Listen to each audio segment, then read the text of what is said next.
For Gen X, what is one life lesson that you had to learn the hard way? All of them, because our trophies actually meant something. The next information might blow some people's minds, but Gen X and elder millennials, the reason we're so nostalgic about our childhood is because we actually got to have one. Meemaw's one of 17 children, 4 that actually made it to adulthood, and she got married when she was 14. Raised by boomers and silent generation parents, ask them about their childhood. Pop, what'd you do when you were a kid? Storm the beaches of Normandy.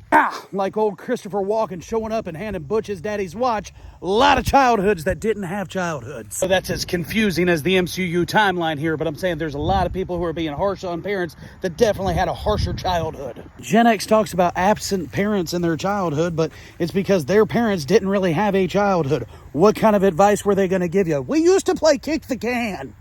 Pawpaw was out there dancing in the streets of New York like Christian Bale, trying to be a newsie. 1924 was 100 years ago. Do some math and some history and find out what we were doing back then. Don't get me wrong, Gen X had an awesome childhood, but this actual concept of a childhood, well, it really hadn't been around that long. And while Gen X and millennials want to go back and forth about who the last FAFO generation was, we can both admit that the ones storming the beaches of Normandy, well, they kind of take the cake. I played lawn darts, I played dodgeball, I drank from the garden hose. Yeah, Grandpa couldn't drink the water because he would get dysentery. I'm just saying, I hear both generations talking about how their parents' parenting wasn't really parenting, but I don't see a lot of people out there Steve Rogersing it up and lying on their paperwork so that they can wear the Star-Spangled Banner. Johnny Cash's brother was cut in half by a saw blade.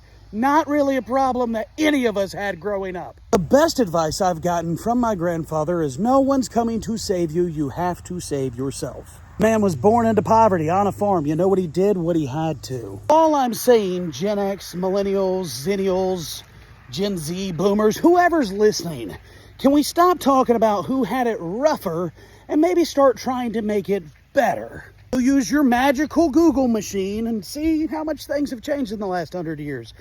And let's see what we could change in the next. Either way, Gen X and Zennial and FAFO stickers are available up here or down here because people want to ask, nobody's going to do it for yourself. What are you going to do to break generational poverty?